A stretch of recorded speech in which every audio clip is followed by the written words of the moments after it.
Hello and welcome to the next episode of ADHD Mums. Jules and I are raring with excitement. Welcome to Jules from William Reddy. How are you? I am so good. I'm so excited for this chat. It's going to be fun. We were having a laugh because in true ADHD style, I was flying down Nicholson Way on the Sunshine Coast, calling my husband and saying, you have to make me a coffee. I've made myself back to back. Jules cancelled the last one because she was overwhelmed and had overscheduled herself. We've eventually made it and we're only, 20 minutes late? That's actually pretty good. That's actually for the ADHD really good. Mums podcast by the time we get going. I love that because I'm always late. Always late. So what we are going to talk about today with Jules DM'd me a while ago and it's taken us a long time to get on the interview Riverside link because that's how we roll here at ADHD Mums. You have the idea, but actually putting it all together with all the executive function can take a few months. And what I love about Jules and what I wanted to talk about this episode as kind of like a theme would be true inclusion. Not pretend inclusion when they say, oh, there's an inclusive environment, or you know what it reminds me of is those fucking child-friendly restaurants where all they mean is that there's a high chair. That's their child-friendly kind of version. That doesn't mean playground. That doesn't mean happy staff that have got colouring pens. That just means that there's a random high chair and you must keep your kids seated and quiet. And that's what pretend inclusion is to me. Real inclusion is like a full playground, kids menu, colouring in pens, lots of walking around. And if any adults make any complaints, it's like, well, it's a kids-friendly restaurant. So like, shove it. You shouldn't be here if you can't tolerate noise. Absolutely. And I think you have just nailed it there because it's not that hard. And the stares that we have had through the years with Will's autism diagnosis, it's just like hurtful. Like you don't need to be like that. And I think that's what we've tried to do with William since he was first diagnosed, going back 8 years ago now, to let him be who he is and educate people along the way. I remember, and it does get better for people listening out there with kids on the spectrum, ADHD, whatever your kid's disability is, that I found it so isolating at the very start of our diagnosis. With William, the stares, if he would have a meltdown at the supermarket, it was like looking at me like I'm the bad mum. And why aren't you doing something with your child to make him stop yelling? Or I remember this one time at the doctor's, and I did actually write a blog about it, that the sensory overload was just huge for William at the time. I think he might have been about 4 and we had to go. I think he had a cold. There was heaps of people in the waiting room. I was really overwhelmed and it just got worse and worse. And I was carrying my youngest, who was like tiny at the time, my little boy rider, and I had Will, and everyone was staring and not one person just smiled or offered opening of the door, and those little things change someone's entire day, and it's so important. And I just went back to the car that day and I just cried. So those little things along the way have helped me try and advocate for true inclusion. It's so important. It is not hard. It's free. You can literally do the kindest things and it costs nothing, but it can change someone's day hugely. So let's take a step backwards, Jules, and I haven't even read your bio because I love the fact we're just not going linear in this episode. Let's do your bio and then maybe give us a bit of an overview on your journey, where you've been and what you think is important to share. So Jules is a proud wife. She's an ADHD mum to 2 beautiful boys. She's a songwriter and she's the owner of a company called William Reddy. I'll put all this in the show notes, guys, if you'd like to hear more about William Reddy after. William Reddy is a sensory and educational online store helping families with their products, care and support. The inspiration behind Jules's business was when her son was diagnosed autistic just before his 2nd birthday. And it was that diagnosis that truly changed the way she now views the world. Jules is passionate about promoting kindness, inclusion and acceptance for all and loves talking to other families and sharing how we can help each other. Jules is dedicated to helping other people see that everybody is amazing and 100% needed in this world, no matter how different they are, that we are all exactly who we are meant to be and should never change for anyone. I've actually got goosebumps, like fully, because we're on video. That is a gorgeous bio. I'm wondering if you're actually a closet journalist. Oh no, you're a songwriter. Of course you are. So welcome, Jules. Do you want to share a little bit about your journey and how that's happened for you in your own words? Yeah, I would love to. Thank you so much. And it gets me emotional, actually. When you read that out, it was like, wow, it has been a massive journey for us too. And it all started, Will was about 3 years old, diagnosed but just before his second birthday, and that was huge. Toughest time I've ever been through. When Will was going through his diagnosis of autism, I was giving birth to my second son, Ryder, and I ended up in intensive care for 4 days, fighting for life. I developed a condition called HELP syndrome. So while I had family and friends and my husband, Will, I was in one hospital and my youngest son was in another, in NICU for 4 weeks. And yeah, I was pretty sick. So I had the diagnosis at that time and a little boy who really needed me, and my mental health was just... You think back and I'm like, how did I ever get through that? But you had to. I had 2 little boys that I needed to be a mum for. And then we just set on the journey of being the best role models and support for Will. And it was about 3 years old. We went through our first real school rejection for William. They didn't accept him at a private school here in Melbourne because of his autism, because he didn't fit in to the way that they wanted their school to work. And it crushed me. It was so disappointing. I was angry. I was frustrated. And I was like, they were all about inclusive on their website. And it's like, why weren't you giving my son a chance? He's different, but give him a chance. He might prove you wrong. And that's how William Ready, our business, was born. We thought, well, if they're not going to accept him, we'll do our own thing. So we started a school readiness program at the bottom level of our house. And we then went on to design our own educational products. We then went on to do sensory spaces in primary schools here in Melbourne and also in people's homes. And then over the years, we've just added to our range. So we've got over 900 products. We're an online store, and we've never lost sight that we're all about our community, because talking about this, telling people and explaining that acceptance is everything, inclusion is everything, and with our products and with my voice and me advocating for my son, I hope that I can be this small little part in making a difference, because we need more representation, I think. I don't want him to grow up thinking that he has to change for anyone. He is who he is, and we need to just understand more of our neurodivergent kids and be more accepting of them.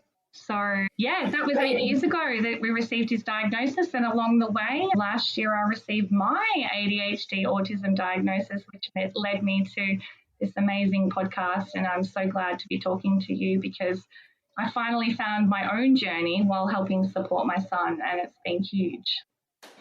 Yeah, absolutely. I love what you're saying. One thing that I think is really interesting is that often we are diagnosed as mothers when our kids get picked up somewhere. And mothers of boys, I think, get picked up a little bit earlier. I think girls even wait any longer to be diagnosed, and then their mums are waiting longer as well. And often we've also got multiple kids by the time that happens. So I had 3 by the time we could figure out that what was going on with my daughter. But at the same time of getting diagnosed, having your children be diagnosed, also getting diagnosed yourself, having no time to process, and then having to embark on the early intervention journey. I don't like the journey word, but it is a journey, because all of those create an absolute perfect storm. And a lot of the psychologists that I've seen have said things like, make sure you take time to process. Now, that sounds lovely, but is also an impossible task. So I think there's a perfect storm of stress that happens at this point. Absolutely. And I think I'd heard of the word autism, but I didn't know what it meant. I didn't know what it meant for my family or for William, and all of the things that I was going through with early intervention and support and making sure that he was happy and getting everything he needed. I wasn't focused on myself. I was like, as we do, we put everything and our needs to the bottom, because we're like, wow, I've just got this huge thing now in front of me and I need to do everything I can to support them. And I will never forget the day I walked back to the car after his diagnosis, and minutes before the team of therapists had walked in and said, your son has autism, and they handed me a pile of information, and I literally didn't know where to start. But you just get going with trying to support him. And that has been the last 7 years. I guess for me, it was last year when I looked back at my life and everything that had been going on, and I'd seen everything in the media, and I was like, wow, I actually think there's so much going on for me, and I was crumbling. And I suppose that's really where it first started for me. My husband and I are both with William Reddy. We run the business together, and he went back to a corporate job, so it left me to run the business. I had my youngest, I had William, I had both of the boys, I had therapy for Will, I had a business to run, and I was drowning and I could not cope. And that is when I found my executive functioning just going out the window. I was completely stressed. I wasn't myself. And it was at that point that I thought, I need to start focusing on myself, and I need to start figuring out how to be a good mum, because I just felt like I wasn't doing well at anything. And I remember a podcast that you shared way back, Jane. It was like, you're like ducks. I can't remember the phrase you used, but like a duck treading water. And I was like, oh my God, that was me. When I saw this person running a business, 2 kids, busy, loved being busy and always happy and social. And I was like, that was just, I get back home and I was like, oh my God, I can't keep doing this. And so last year I had been researching myself, lots of things online. And I just remember my husband, Andy, coming in, and I said to him, I think I'm ADHD. I think I want to go down this path and get diagnosed. And he looked at me and he said, yeah, okay, let's do it.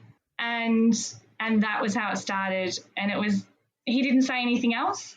And everything since that diagnosis is 100% my inattentive ADHD. I am so glad that I did it for me. I didn't do it for him. I didn't do it for anyone else. I knew that the diagnosis was going to be so validating for me. It was going to explain so much for me. And I just knew that medication, from reading things and hearing things and speaking to friends, that was going to help me. And it 100% has. And so we went through that process, and my husband's been supportive, and it's been great. I've learned so much about myself. I'm still learning heaps about myself. And I think it's just, if anyone's listening out there thinking, I just don't think I can do it, or I don't have the resources or the support, do it for yourself, because that's 100% what I did. I didn't need my husband, or I didn't need friends or family, and I'm really close with my family. I did it for me because I wanted to be the best version of myself, and I wasn't at that time. Well, how could you be? If you've got a neurological disorder, how could you be the best version of yourself? It would be impossible. So how did you feel getting that diagnosis? Did you feel like, a lot of people say grief, or did you feel positive about it? Some people feel really sad or ripped off. I was relieved and happy. I had been given details of a psychologist or a friend, and she'd just been recently diagnosed, and she's in her 40s. And she was like, she's amazing, go through her. So I got her details. And for me, it wasn't too long. I think it was about a 4 or 5 week wait to get into her, which is great, because I know, as we know, the wait lists for getting into people are huge. But from there was a lot of appointments. We sat down and did Zooms, phone calls, all the assessments. And my husband, Andy, sat in and gave his little spiel on me and how I've always been. And I found it really, really validating, because it was her telling me what I struggle at and what I am, but it's okay. And I was like, yeah, I do that, but let's not make it a bad thing. Let's not turn it around to make it seem like everything you do is wrong and everything you do is just completely different to everyone else. And I was like, yeah, this is great. So I found it really, really helpful. Then went on to the psychiatrist, who again had been recommended one, and the whole process for me was really quite quick. And if I can, I think I said to you, Jane, earlier, I'll read out what my psychiatrist said to me. So I was a 9 out of 9 for inattentive ADHD, which I've never probably got 100% on anything before, which is actually hilarious. But easily distracted from mundane tasks is what she had in my report. Has sometimes being a mess but not being able to clean it, procrastination, takes a long time to get things done, difficulty initiating tasks, leaving tasks unfinished, feelings of overwhelm, running late, rushing around, forgetfulness, avoids tasks that require sustained mental effort, needing to read and reread the same sections to get them to stick in your mind, misjudging time, daydreaming, repeatedly checking her work, disorganised and needs to cancel appointments at the last minute. And everything is 100% me, is what I just read out. And I was like, yes, I do those things, but let's try and understand why I do them, and let's try and help me get through the days. And the 3 things that were recommended to me were medication, if you want to go down that path, which I knew I did, an ADHD coach, or some cognitive behavioural therapy, which I am sourcing and trying to find someone that works in with me, because I think that would be amazing. And also high intensity exercise. So they were the 3 things. And I've always loved exercise. I need to get back into it more than what I do now. And it was just spot on. Like those 3 things, it was basic, it was spot on. And I was like, yes, so this is what I need to do to better my life. And it's funny, when I received my diagnosis, I had friends and even family actually say, wow, really? Okay, I wouldn't have thought that, like even growing up with my brother and my sister. But you mask it, right? You just get to the end of the day and you're absolutely exhausted. I never understood how I could be so tired and everyone could just get everything done. And over here, I'm just struggling to get the kids ready for school. And I'm like, I need a nap right now. And you don't talk about that. And I think we need to talk about that, because everyone else sees me getting on with the day, but I'm just so tired and I can't get up in the mornings. And I'm like, oh my God, another day. How am I going to get through it? So it's when those things happen day and day and day and day after day that it becomes something. And I think that everyone forgets things. Everyone's late sometimes. Everyone has things going on, but it's when it happens daily and it affects your life, that's where you need to source the help. And that's what I did. And I'm so thankful I did.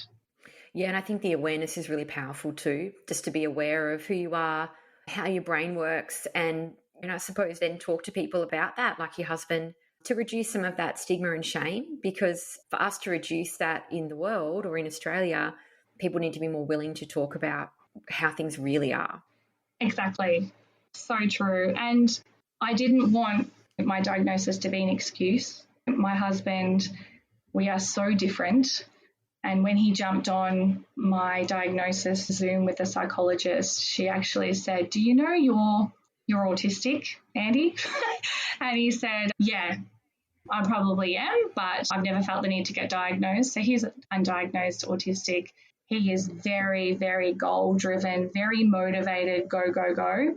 And I am too, but I just do it differently. And I just need processes that are completely different to him.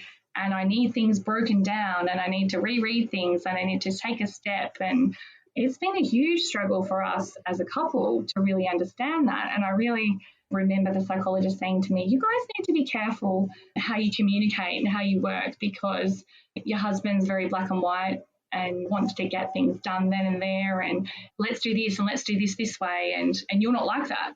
And I'm like, yeah, I totally see that. So I think it's been really good for our relationship, and it's really important to, I think, recognize in everyone else's relationship that you don't need to change, but you just need to work with each other, because we are so different as a couple.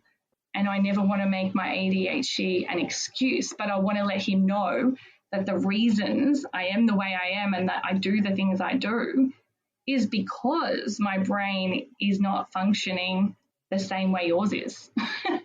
And that's okay. Let's just work together on it, I suppose. And I'm all about sharing the hard times, and because there's been a lot of them, and I have huge RSD, rejection sensitivity dysphoria. That was another thing in my profile. And I've always doubted myself and always wondered if I was doing enough as a parent and as a wife and mum and friends and all of that stuff. And he could see that when my report came in, that, yeah, you do have this high profile of RSD. So let's try and work at it together. So it's been helpful that you have these supportive people around you. And again, I did it for myself, but it's nice when you've got people that can understand and be patient with you, I think is super important. Oh, yeah, absolutely. Absolutely. The other thing I wanted to ask you about was I put something recently on my stories and it said that, well, this is what the research is now showing. This is just the way we're going. It's not saying this is black and white. This is how it is. This is just what the research is starting to show, that the neurodivergent population is actually more like 50-50 with neurotypical. So for that, I mean, neurodivergent in terms of all mental health, like bipolar, schizophrenia, ADHD, PTSD, depression, anxiety, all of it, all of the things that could be going on for you mentally, if you put them all into one big bucket and call them neurodivergent, trauma included, you would have 50-50 population. And if that's the case, then the world is still operating neurotypically. I think so, particularly in schools. I think the workplace has changed a bit. I think COVID has done some good. Obviously, a lot of awful things have happened there, of course, as well. But if we look at just the positives, I think telehealth and the ability to Zoom and accessibility for people to work differently, I think has been one of the positives that has come out of it. And that has all be able to create more inclusivity, in my opinion, for people who are neurodivergent or work differently, or physical disabilities as well. But I suppose then for me, I'm thinking, well, the world needs to catch up because maybe we need to cater for the neurodivergent person because all we're doing is creating lots of different ways of learning, lots of different ways of working, lots more flexibility for everybody, which impacts everybody positively. I was wondering what your thoughts were on that 50-50 and inclusion and what are your kind of opinion on it? That's so interesting. I'd love to read more about that because so many people don't talk about all the other things like the trauma, the depression, the bipolar, all those things that you just mentioned. I can't remember how many years ago, but it would have been before Will actually, that I went to a GP and she put me through to a psychologist and she diagnosed me with depression. And looking back, that wasn't depression, that was my ADHD. And this is what you're finding, that there's so many people getting diagnosed or misdiagnosed and other people having all of these other things that you mentioned but are silently struggling.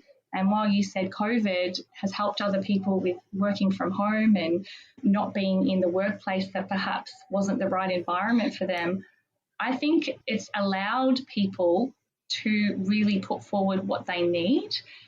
So why can't all workplaces have this sensory area that has headphones and fidgets and bean bags and beautiful mats and tunnels or whatever you need?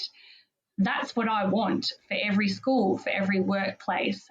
And why can't you work from home if you need to some days because it's too much or you can't drive or you don't want to get the train because the sensitivity to noise is way too much? Like, I think we need more acceptance for these products or things that kids need and adults to be better and regulate themselves in a better way, because it is 1,000 times harder for people who are neurodivergent to fit in a world that is too much for them, whether that be bright lights, loud noises. My son constantly has headphones on. He has sensory overload. Things just are way too much for him. He constantly stims, which is for him stimming back and forth with something in his hand, and he flicks, he stims, he flaps his hands a lot, and he has for many, many years. And the thing that he loves is a plastic coat hanger, the cheapest plastic coat hanger, and he loves them. I don't know what it is about a coat hanger, but he loves it. And he has it at school, and they're okay with that. He has it when we go to the shops, and we limit it when he doesn't need it, but when he needs it, we give it to him. Why can't we all be like that? Why can't we be more accepting of headphones, of fidgets, of all of these things that we need to regulate ourselves and understand the world around us a bit better? I think we've come a little bit as a society, but I think we need to keep going with that, because if it's 50-50 now, we just need to keep going with that and really push, I think. And that's what I'm trying to do. I don't want Will to grow up thinking that he has to change for anyone, or if someone sees him with this plastic coat hanger in his hand, that they're going to make fun of him or they're going to tease him or just be intrigued, ask questions, learn, get down on his level. That's how we make change. We're all different, but that's good. Different is good. And I think we need to be more open to just understanding what everyone needs. I created our business because I work from home and it suits me. And I think people need more flexibility, kids and adults. I will forever advocate for that. It's so important because you never want the naughty kid, which isn't the naughty kid, to be taken out of the classroom for something that everyone else thinks he's being the naughty kid. He's not being the naughty kid. He just needs to get out. He needs to run. He needs to regulate himself. And then he can come back, or then she can come back and get back to the classroom and she's had her time and he's had his time outside, or they've got their fidget or whatever it is. But we need more of that. Yeah, I agree. And I think, what are we missing out on by excluding or not catering for people? What skills and qualities and gifts do they have that we don't see or utilize? Because if you look at the most successful people in the world, a lot of them, and what celebrities aren't a good example because they're not necessarily, they might be actors and actresses, but you often see that they weren't very popular. You often see that a lot of the geniuses and the big breakthroughs that we've had in science, Einstein, for example, he's been diagnosed neurodivergent now. And if you look at a lot of those people, even elite sportsmen, the amount of drive that they have, are they neurotypical? Because people that do things like everybody else, sometimes, and this is controversial, this is just my opinion, might not be the most successful. The people that are willing to stand out, take a risk and do something differently are the people that often create massive change in the world that we don't necessarily see. Or I suppose, so if we've got everybody neurotypical and we're forcing people into this neurotypical box, well, what are we missing out on in the world?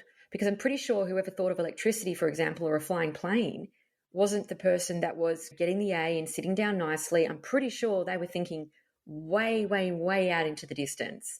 So for me, I'm thinking, well, what are we missing out on by not including these kids and these people that have often got a lot of gifts and maybe they're not being utilised? I love that. I absolutely love that. And it is so true. I've been watching the David Beckham documentary on Netflix.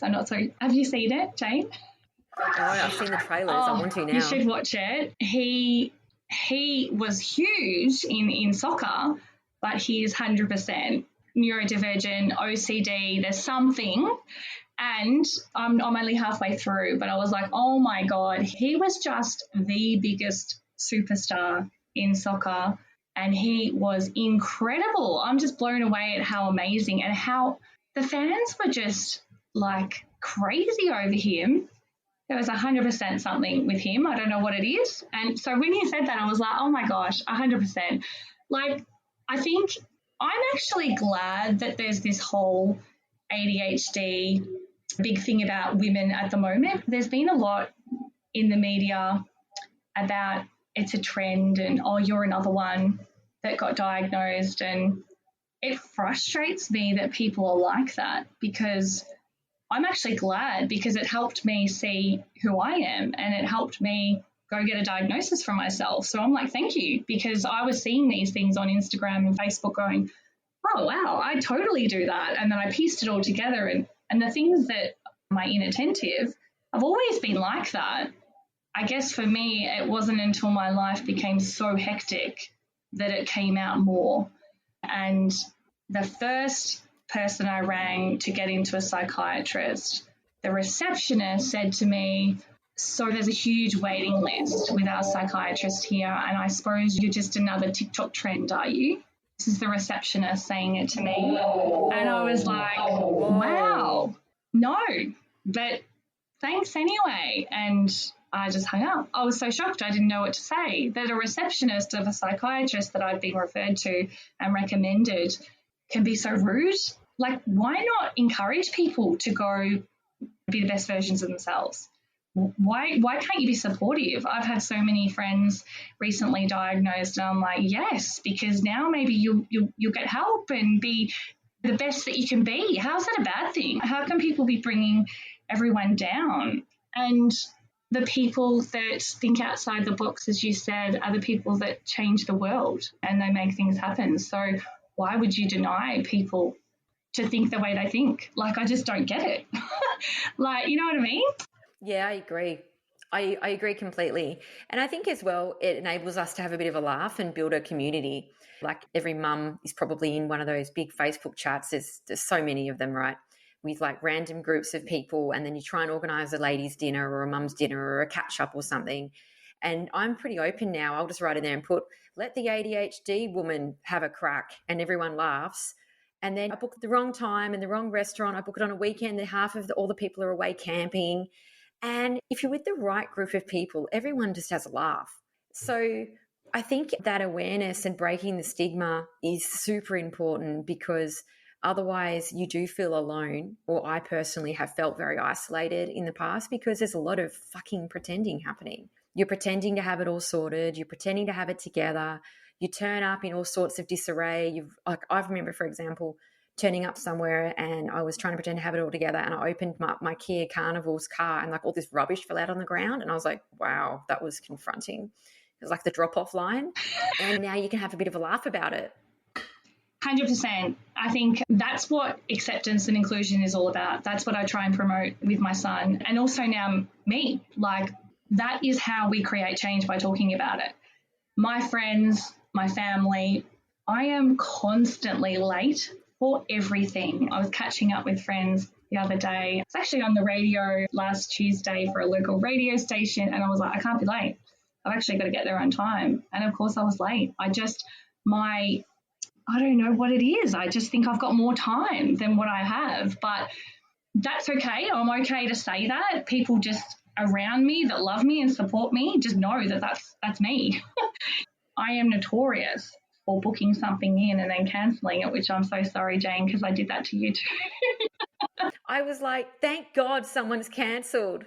I was like, I can't even do my own schedule, and I'm terrified of letting anyone down. Whoever even thinks about cancelling is doing me a favour at this point. So I was thankful that you were thankful, because I'm the same. I hate doing it. It actually frustrates me. Like, my brain frustrates me really badly at times, and I am working at it. I'm working on it.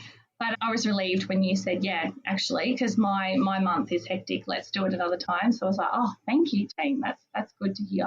But I just laugh about it. It's good. If everyone around you that are the most important people in your life know who you are and are okay with who you are, and you might take an hour to do something that might take someone 15 minutes, which is me, and they're okay with that, well, then you've got the right people in your corner. I'm working at it. It's who I am and how my brain works. It's not a bad thing, but it's just other people understanding that that's what I do. And I remember a couple of weeks ago, you had on the best friends. One was neurotypical, one was ADHD. So I loved good. that one. How good was that?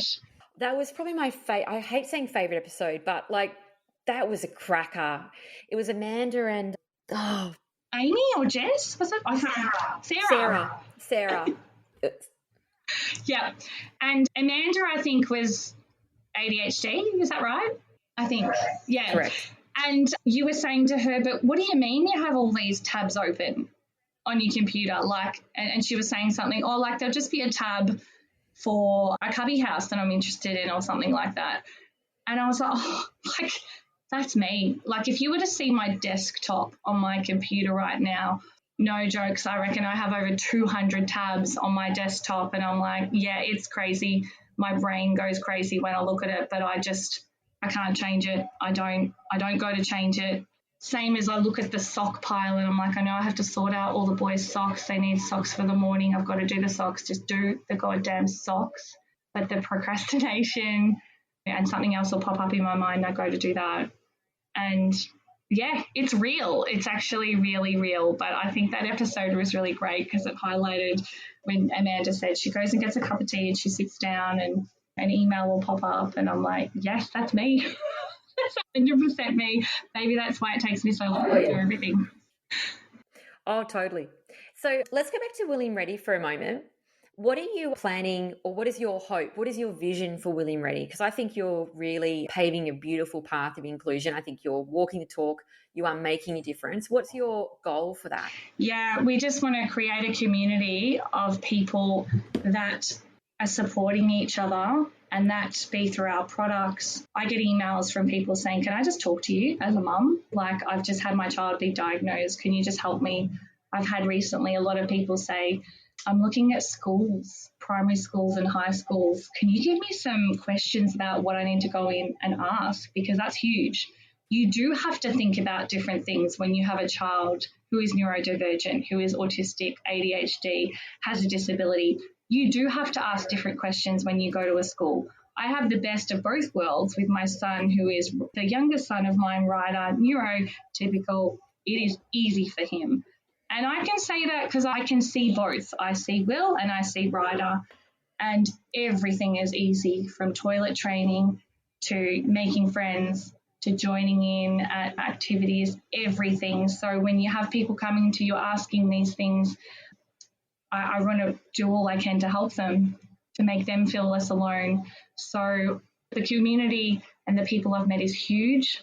I want to keep sharing Will's brilliant mind with everyone, because people need to know that it's okay that he thinks differently. He's amazing. He might not learn the way we all learn, but who cares? He's going to do amazing things. I know he will. His memory is incredible. He just learns differently. So I want to keep sharing that. Like, you don't have to do everything the same. So up until Will tells me I don't want to see my face on Facebook anymore, I'll keep sharing all that is William, because I think it's important. We also want to create sensory spaces, but products. So we're bringing in more products so that you can come to us and we can tailor a product for a school, for a home. Maybe you've got a space at home that's not being utilised. We have sports centres even that approach us saying we want to get some stuff together because kids after sport or siblings watching kids at sport need a place to hang out and chill out. So we're excited to bring in these big products, regulation mats, weighted blankets, tunnels, sensory lights, and put these kits together for schools and centres. And that's what we want to do, because everyone should have the right to be themselves in every environment. And that's what I want to promote. It's easy to say, yeah, we want to include everyone, but how do we do that? We need to start making bigger changes, I think. And we moved primary schools with Will because we didn't feel that he was reaching his potential at another one. And now he's at a one that he loves. They love him. He is 100% himself. He has a little box with fidgets and stims, headphones. He stims with everything in this little box, and they're completely fine with it. So I would love to share more of our journey in the hope that it helps others be confident and be proud and share their kids, because we need to see more of it. Representation is everything. We don't see enough of it on our screens. We don't see enough of the amazing brains of our neurodivergent kids. And if everyone understood a little bit more, I think it would be a better world for everyone.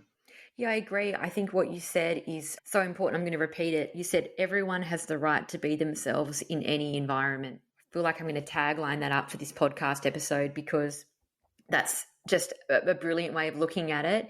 And I think as mothers, we need to continue to talk about it, because we don't want to bring our kids in or dim their light or their little heart, their little soul, because that's who they are, and that's really important. I think there's enough of that elsewhere. So if we're not fighting for them, then I don't know who is. There's no one. That is, yeah, absolutely, because we are the experts in our kids. We can have all of these people that help us along the way and therapists and all that, but we know our kids best. And if we're not advocating for them, you're right, who is? Who's standing up for them? When Will got rejected from the school, it's like, how dare they? It crushed me. He was never given the opportunity to prove if he fitted into that environment. They never gave him that opportunity. And that I was so just disappointed, but that driving desire to make a change is because of that. And that's how our business started, because it shouldn't be that you look at someone and you see a diagnosis that they can't do this or they can't do that. I think, and it's been the same with me. I think I've learned so much about myself through my diagnosis that we should all have the same access to everything. Why can't we? Like, it's just the world is a spectrum of different people.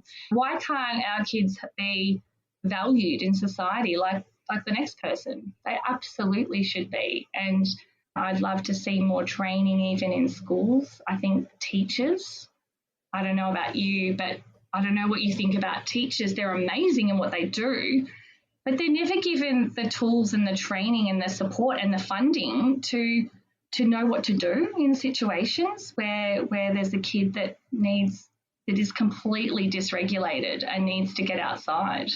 And I feel sorry for teachers sometimes. I've had to keep one of my best friends had to leave a school because she didn't feel that her kids were getting the support. They're both ADHD. And she's moved schools and she didn't want to. And it's sad. So it's really not the teacher's fault, but we need more support in the classrooms. Do you agree? Like, I think it's just huge around classrooms as well. Yeah, I reckon you'll love the neurodivergent classroom. It's a episode with Millie Carr. She's a teacher in Melbourne, and we talked about it extensively about the lack of support and professional development time that the teachers get. And most of them are amazing people, but they're under-resourced without the right training and they're drowning. So generally they're trying their best. The intention behind them I've always found to be really kind-hearted. There's a gap there, and I think it's the amount of support and resources that they're receiving, which for me would be the largest change. I think the teachers want to be able to do more. They can see it, they know it, but it's actually very similar to being a parent, I reckon, because I can see what my kids need. I've just got too many of them often at times where I'm like, this kid needs one-on-one. I really need to sit down and hug him, but there's a fire over here with the other one. And I liken it to being a teacher where I just think, well, I've only got 3 and this is only a weekend. I'm not even trying to teach them anything. So I'm trying to imagine how a teacher would manage that. I'm sure that they would be able to give the best support possible if they had a 1-to-4 ratio. I don't know what the ratio should be, but I just feel like they don't have enough staff for what they've got. And this is, again, a controversial comment. I'm going to go it again. I know in Queensland they've changed it. There's a big outcry within the disability space in regards to the special schools, possibly, or I think they've made a decision to finish them up in whenever that is. You'll probably know more about that than me. So I'm just looking at this going, okay, cool. So the public system is really going to have to step up. The ratios are going to have to change. The funding is going to have to change. The modelling is going to have to change, because I think we're in crisis now, and I don't know what will happen once we finish up a lot of those special schools, because, well, they can't go into the classrooms as they are at the moment. The resources aren't there. I mean, I can't see how it will happen. I don't know what your thoughts are on that. I'm with you. I can't see it happening. I don't know how many years it was until they were thinking of bringing this in, and I'm not all over it, but I've definitely heard the plans.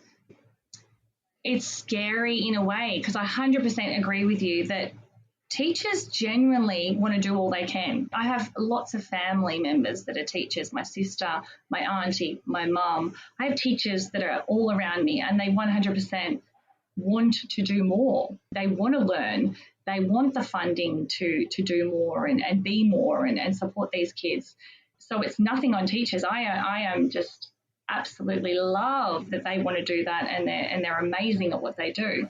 But yes, when you have 25, 26, 27 kids in a classroom with one teacher, how are they supposed to manage that? You just can't. When you've got one child over there that's struggling with the noise, and you've got another one over here that needs to be throwing something or doing some gross motor stuff to release some tension or whatever it is, and another one that needs to go outside. And it's like, I feel sorry for these teachers. I genuinely do. So I don't know how it would work when they're closing these special schools, because it's going to be huge. It's going to be a huge adjustment. I don't know how they would do it.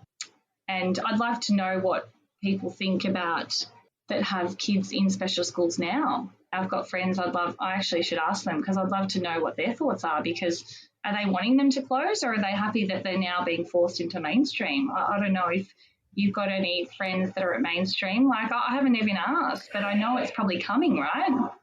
Well, my opinion from the women that I've spoken to who have kids in special schools, so I'm just repeating what they've told me.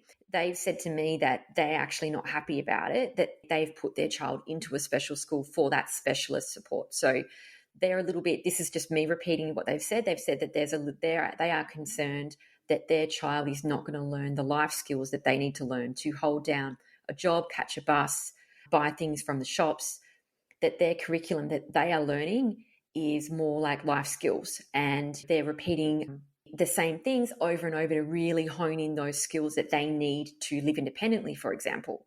So to put that child into a mainstream school, they're concerned that those life skills that that child needs to independently live later on are not going to be there. And there's a feeling of terror that I have heard from these mums in regards to, well, I'm getting older. I'm not going to live forever.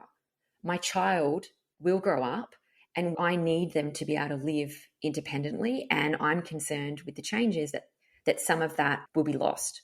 So I am hoping the only positive that I can think with these changes will be that I believe that the Australian school system needs an overhaul. And I think that the special schools ending could be the straw that breaks the camel's back in that they completely revamp it. I see people online all the time specifically from the UK. Their system over there, from what I've seen and heard, is very good. The ratios are much smaller.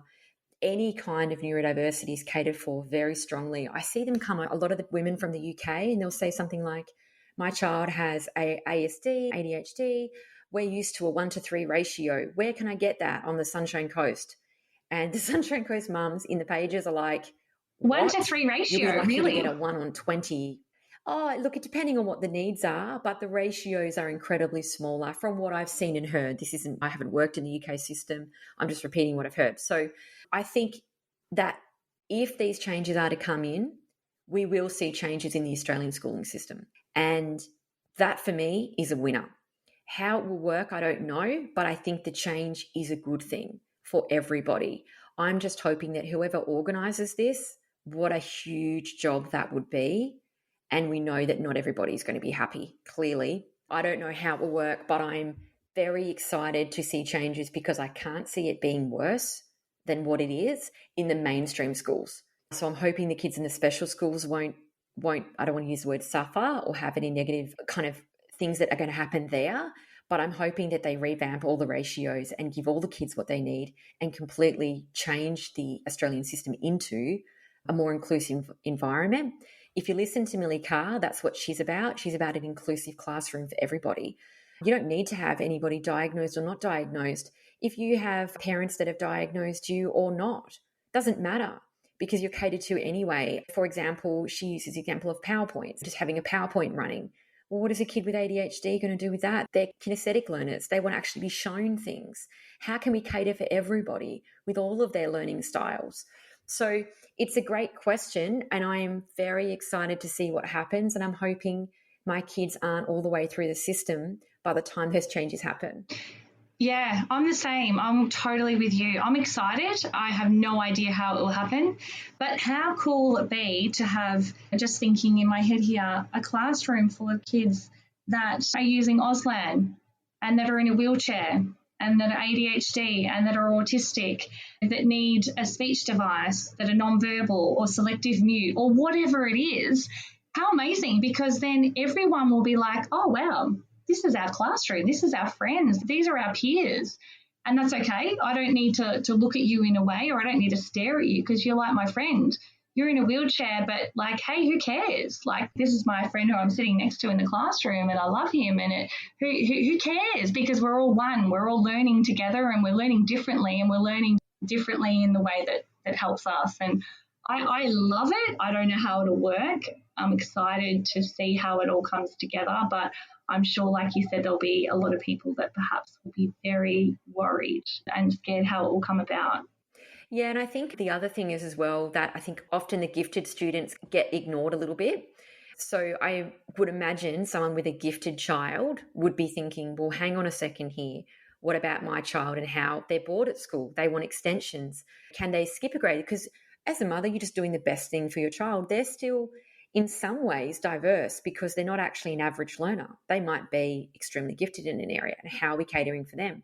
I would, in my opinion, argue that that child would be 100% fine in that system if it was well supported. So they could be in that classroom that you described. They just need to have enough resources to cater for them as well. Because instead of catering for the bell curve and that, let's cater for people on the outliners, gifted or not. But we just need more people in those rooms. Totally. And I think that's where individual learning plans come into place. I think that's why they're huge, that you can all be in the classroom learning the same thing, but you might be at a different level to someone because you're more advanced in maths, or your reading's at a different level to someone else. And that's great. You can be learning reading at level 17 and someone in your classroom's reading at level 10. Like, it doesn't matter. That's okay. You're all doing the same thing, but you're at different levels. And Will has an individualised learning plan. He's not secluded in the classroom. He's doing what everyone else is doing, but he's doing the work that he can do, that he understands, and that relates to him in the way his brain works. And my neurotypical son is amazing at maths, way better than me. He gets that from Andy, not me. And he's 18 to 24 months ahead in maths. So he's in grade 2 now, and he's doing grade 4 maths, and they are giving him grade 4 maths while he's in grade 2. Neurotypical, neurodivergent, like, everyone should be guided with where they're at, and that be okay. I think that's what makes true inclusion. You can all be together and learn the same thing differently. And I think for Ryder, not that I know him, but I would imagine that moving, into a grade 4 would not be appropriate for him socially. He would be much better off to be in ages. If we're grouping people, let's group them in ages and then get their social emotional skills moving at the age that they're at, and then changing the work. I think you've made a great point, because I noticed when we talked about inclusion, not at the school we're at, the one before, the gifted parents were the ones that had the problem, and the inclusion seemed to be really aimed at the kids that were struggling. And then the gifted parents were obviously, not feeling that they were being catered for. And at the time I was a little bit like, well, can we just pour into the resources with the kids that aren't even reading yet? But now I've kind of taken a step back. I'm like, well, actually, if I had that gifted child, I can understand all they're doing is advocating for their child. And why can't they be catered for? If it is individual as to where they're at, why can't we cater for them as well? It shouldn't just be for the kids behind. I think that's a great point. Yeah. And I think, amazing that you've got kids that their range of learning is just so varied. And you've got gifted kids, and then you've got kids that perhaps in grade 2 that might be doing grade 1 work or the other way around, or whatever it is. But yeah, I don't have all of the answers. I really don't. And I learned from my sister as a teacher, and my mum and my auntie and all the people around me, that it is a tough gig being a teacher. And even during COVID, oh my God, I don't know how they did that with teaching their class. And then also if they had kids, making sure they were okay. And then back in the classroom now and making sure everyone is getting what they need. It is hard, and I just admire our teachers 100%. But for me, I've got both of my boys are at different schools, different primary schools, and that's just the way that it's worked.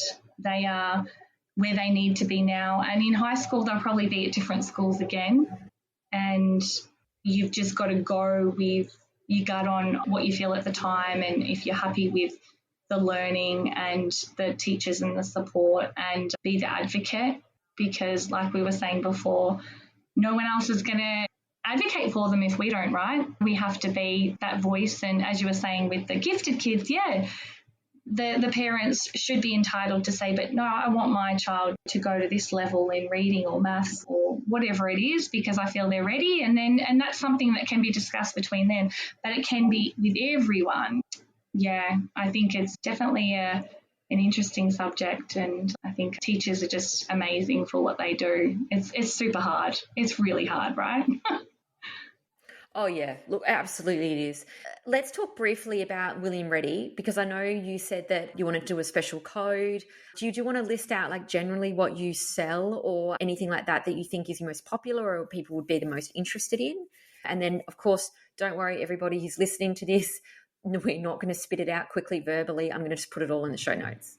I'd love to give the listeners a code to our store. So I've kept it pretty simple. ADHD Mums 10, all in capital letters. So that's 10% off. And anything that you see on our online store, and that's williamreddy.com.au.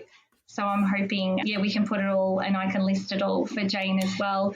But we have educational and sensory products. So we have a lot of tools to help with pencil grips and holding your pencil and pre-writing boards and dotted third books and little puzzles and learning to tie your shoelaces and all that educational stuff, which has just been crucial for Will. And we learn from him when we bring in things that we feel that he needs and listen to our followers and customers on what they want.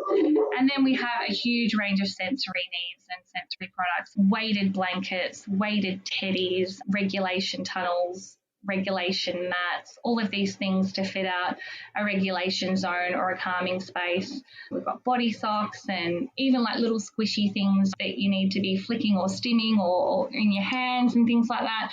So if anyone needs to contact me, I am always here. And please take advantage of that discount code. It will be open for anyone that needs it. Absolutely. Okay. Well, look, I'm going to add all that to the episode notes. Thank you so much for your time, Jules. It's been such a pleasure. And I think you've got such a positive message that we need to continue to share. Thank you. It's been so fun. I love chatting with you. And I look forward to following along and catching up again soon. Awesome. So if you're listening and you've loved this episode, feel free to give Jules a follow. Go and grab any products that you need. It's great to support other ADHD mums. I am going to put her into my browser of 200 tabs and I'll probably eventually come back and order from you, Jules, at some point. I'll come out of nowhere. That's what I do. I'm either like at 0 or 100. I either send like 12 messages or I send none for weeks. So if you've liked this episode, feel free to give us a review, send me a DM. I always reply to everybody. And thank you so much for listening.